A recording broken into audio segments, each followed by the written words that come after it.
বাংলার উপকূলে এবার নতুন জোয়ার। পশ্চিমবঙ্গ সরকার সাজিয়ে তুলছে রাজ্যের সামুদ্রিক ভবিষ্যৎ।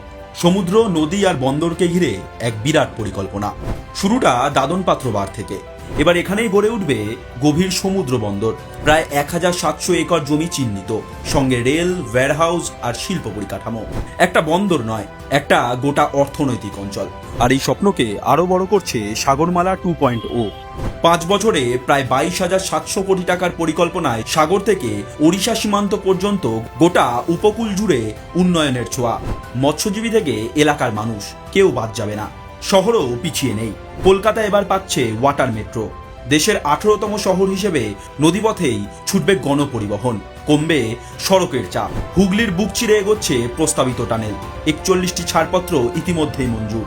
সঙ্গে রাজ্য জুড়ে গড়ে উঠছে 44টি নতুন জেটি। জুড়ে যাচ্ছে নদীর দুই পার, আর হারিয়ে যাচ্ছে না ঐতিহ্য। কলকাতা ও হাওড়ার 6টি ঐতিহ্যবাহী ঘাট ফিরে পাবে তাদের পুরনো রূপ। দুর্গাপুজোর আগেই গঙ্গাসাগর মেলাকে নিয়ে যাওয়া হচ্ছে আন্তর্জাতিক মানে। বন্দর, জলপথ, পর্যটন আর কর্মসংস্থান।